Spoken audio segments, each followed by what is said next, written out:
Israel, which has been from the beginning acting as the agent for US imperialism, has been steadily expanding its influence and control using military force. Today, there's only one country, Iran, which stands against Israel and the United States of America. And before that, we saw how they destroyed Iraq, Libya, Syria. These were countries which were part of the resistance to US imperialism and Israeli expansionism. Iran is a Shia country. Yes. And India has the largest Shia population outside of Iran, you see. Yes. So there is this historical cultural ties also. Modi's visit to Israel at this crucial juncture, when already it was known America is preparing to attack Iran and they mobilized all their forces. And Israel is very much part of the plan. I think this was a deliberate plan to have Modi visit there to give a further cover to the aggression plan. The Indian government has completely turned around foreign policy and our policy in West Asia. We saw this in Gaza when the genocide was going on. In 2 years, you did not find one statement condemning Israel's war on the Gaza people.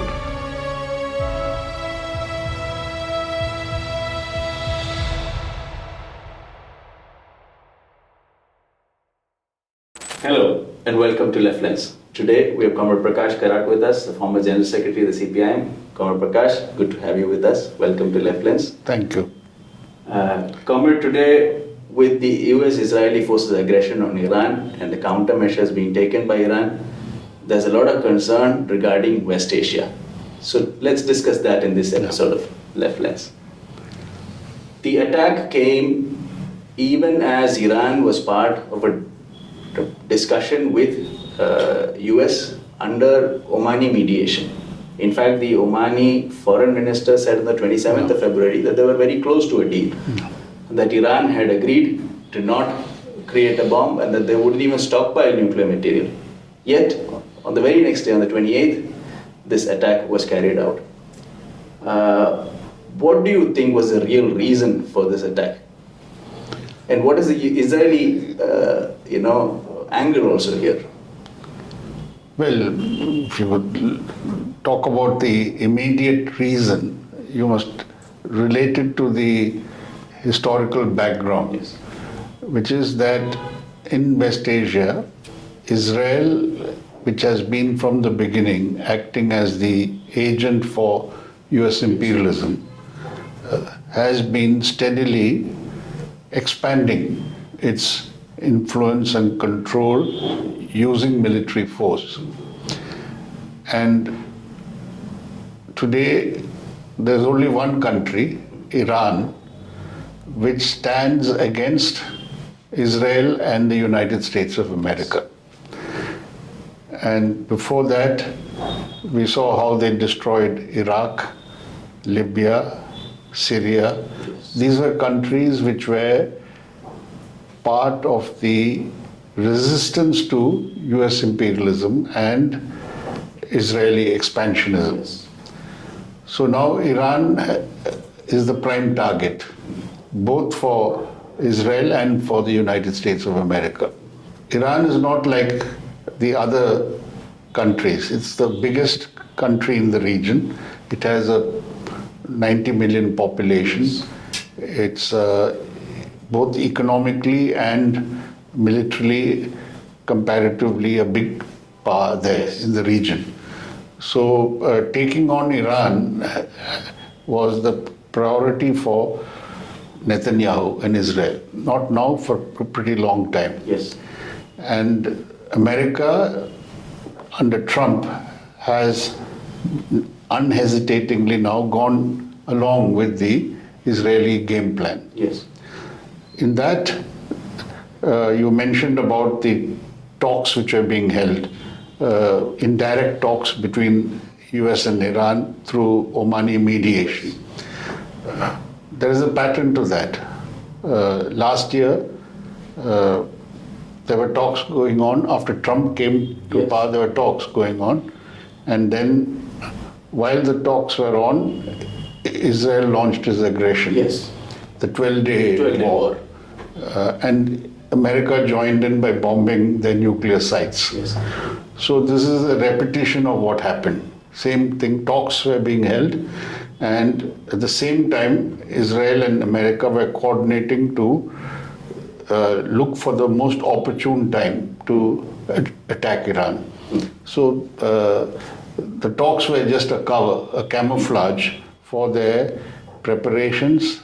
Everybody knew they were mobilizing their whole navy and military resources around Iran at that time.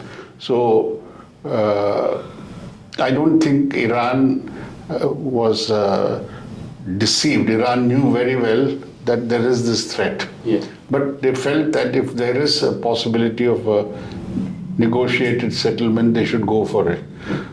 So the real reason is this: they want to, like they did in Iraq and Libya and Syria, they want a regime change.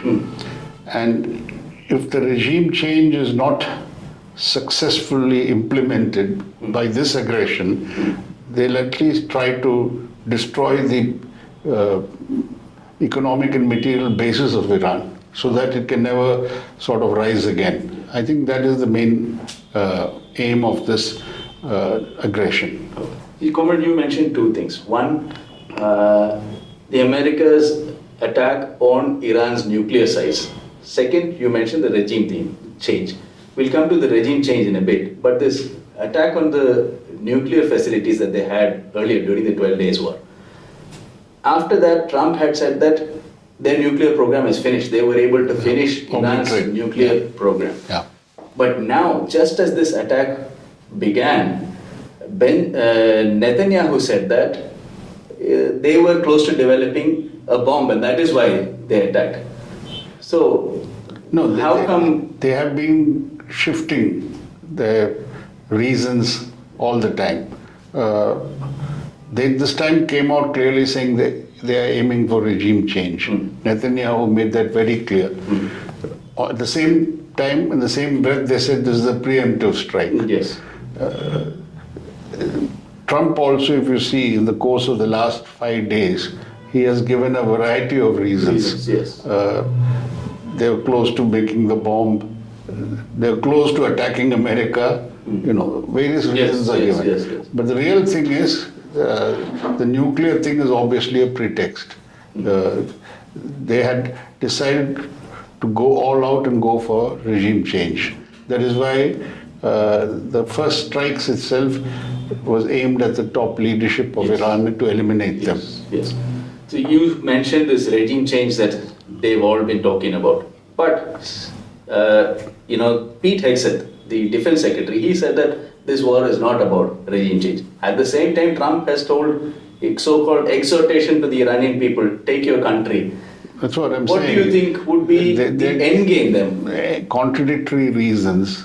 Basically, Trump is going along with Netanyahu's war aims here. Yes. Because as far as Netanyahu is concerned, nothing short of a complete change in the system in Iran is acceptable to them. And now that they've got full American backing, they want to go for broke. They want to go ahead and get it done. Because don't forget, they had first they attacked or targeted what they call Iranian proxies. Yes. The resistance, axis of resistance that they had. Hamas in Gaza, Yes. Hezbollah in Lebanon, and the Syrian, that is also, after all, Israel occupies part of Syria also, Yes. Golan Heights. Yes. So getting rid of the Assad government, their regime.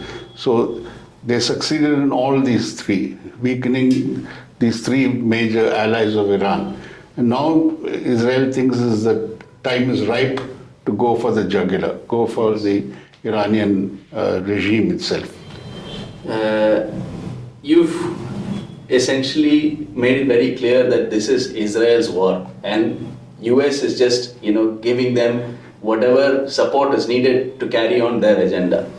But from the US perspective, just a few months back, the United States President Donald Trump was saying that he should be nominated for the Nobel Peace Prize.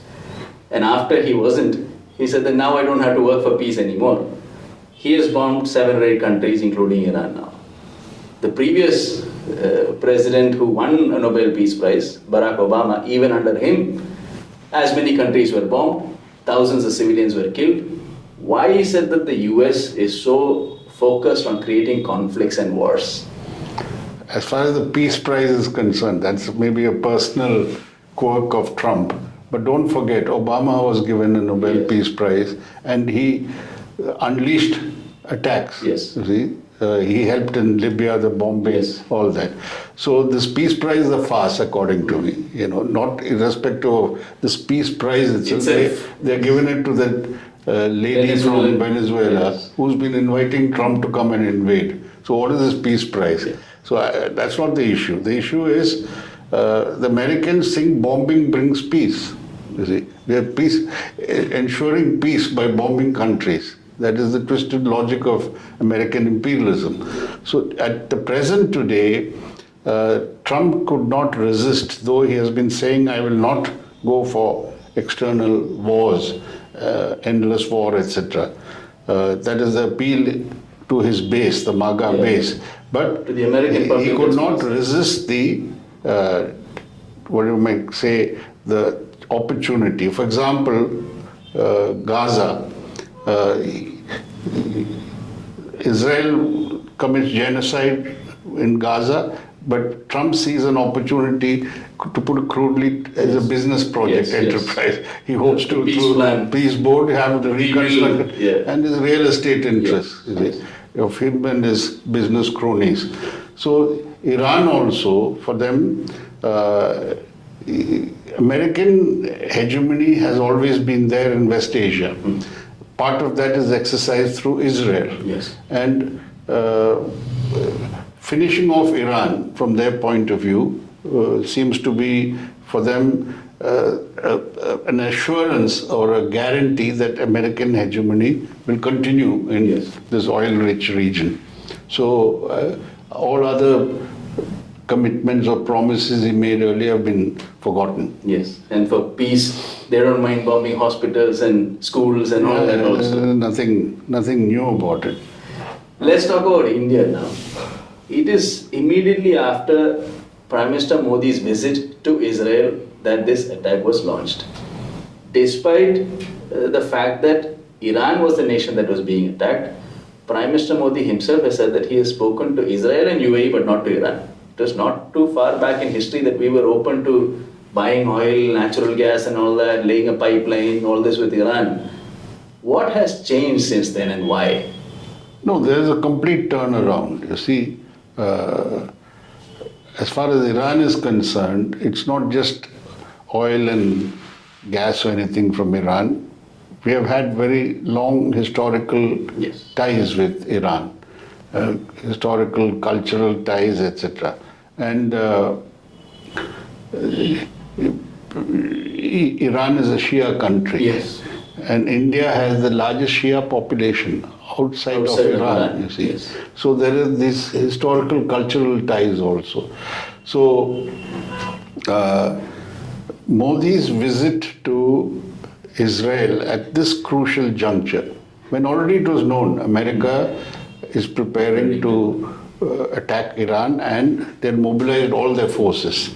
And Israel is very much part of the plan.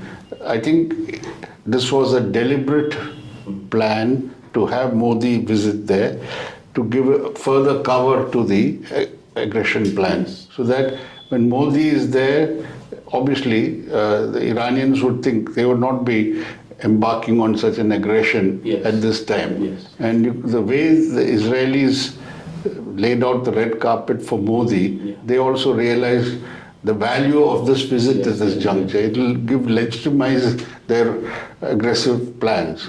And as you know, less than 40 hours after his departure, the attack took place. So, despite all that, for form's sake at least, we would expect the Indian government to deplore this violence or attack in some form, however mild.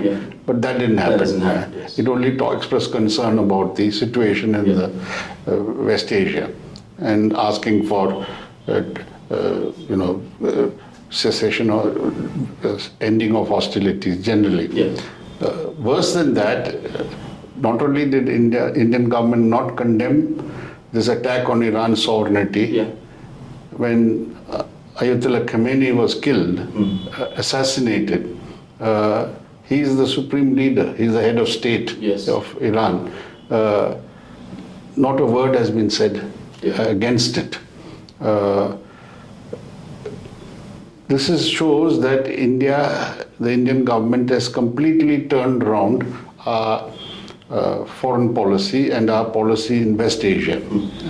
We saw this in Gaza when the genocide was going on. In 2 years, you did not find one statement condemning Israel's war on the Gaza people. All that they talked about is, yes, humanitarian relief should be there, etc. And even in the United Nations, they didn't vote condemning this war.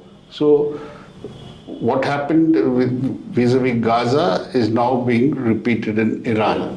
So India has decided that it is part of the American-led alliance in West Asia. Earlier, even before Trump, when Biden was there, we joined that, what is it called, I2U2. Yes. US, United Emirates, Israel, India. We joined that grouping. Yes. So the others are all allies of America, whether it's Israel or UAE, and we also joined. So our alignment is clear, and though we do not express it, it's very clear that we are for this Israel and American game plan in Iran. Speaking of being allied to the US, under US pressure, we recently, supposedly have, committed to bringing down our oil imports from Russia. With the developments now in West Asia, oil prices are going up. Do you think this decision that India has taken to not rely on Russia for oil imports is going to come and bite us in the back? If so, is there any way in which India is going to rethink this foreign policy angle that you just mentioned, completely going ahead with US? No, it's already built into what they have decided. Don't forget, the trade agreement or trade deal which is not yet signed, but the framework was announced. We have committed, this is not a trade agreement, it's an imposition on you, that we'll buy $500 billion worth of goods in the next 5 years. And one important component of that, it can be only if you're buying more oil and gas from the United States. So you're importing $40 billion now last year. Yes. So if you want to make it 100 billion a year, you have to increase immediately 60 billion. Where will you get it from? Two easy sources for them. Not easy, that is the only thing which we will be trying to buy, will be oil and gas and arms, defense equipment. That will give the heft for this increase. So oil prices will rise, they've started rising already, and we will be buying US oil. Yes. There may be marginal some buying of Russian oil, but the main thing will be the US is also going to benefit from this turmoil in the oil markets, because it will be able to ensure, already they have control over Venezuelan oil, Iran oil will be out of the market, so they will consolidate their position as a oil exporter, and India will pay the price for it, of course. We will have to pay higher prices, but this is part of the commitment we have made already on the trade deal. because you mentioned the trade deal as an add-on to that, you see, the US Supreme Court has, the tariffs that were imposed because of which this discussion on trade deal, the government said that they went forward with it.